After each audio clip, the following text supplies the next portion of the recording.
बिस्मिल्लाहिर्रहमानिर्रहीम। अस्सलाम वालेकुम नाज़रीन, आप देख रहे हैं तवक्कल न्यूज़ और मैं हूं आपका मेज़बान तवक्कल खान।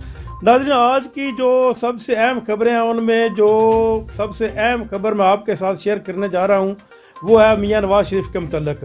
और इससे कबल मैं आपको जो बताने जा रहा हूं वो ये है कि पाकिस्तान में तवील खुश्क सर्दी के बाद मौसम ने अंगड़ाई ली है और हल्की हल्की बारिश शुरू हो गई है।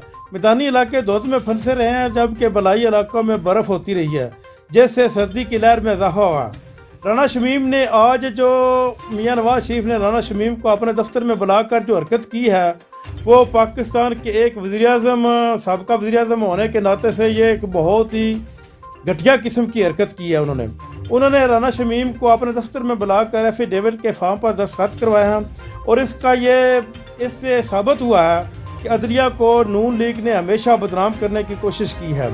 नून लीग का ये पुराना वतीरा रहा है कि वो अदलिया पर हमला भी करते रहे हैं और इससे साबित हुआ है कि मियां नवाज शरीफ ने अदलिया में भी जो जज साहिबान भर्ती किए हुए थे वो भी इनकी अपनी मर्जी के थे। जबकि मियां नवाज शरीफ दूसरी तरफ ये भी कह चुके हैं कि राना शमीम जो है वो हमारे पुराने दोस्त हैं, अगर मैं दोबारा वज़ीर आज़म बना तो मैं इसको चीफ जस्टिस बनाऊंगा। इससे ये साबित होता है कि जो भी ये एफिडेविट और स्टाम्प फार्म वाली ये कार्रवाई हुई है ये नवाज शरीफ की अपने दफ्तर में बैठकर हुई है।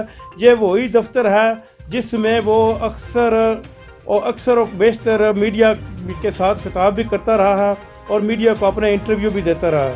नाज़रीन, अब तक के लिए इतना ही। अपना ख्याल रखिएगा। अल्लाह हाफ़िज़।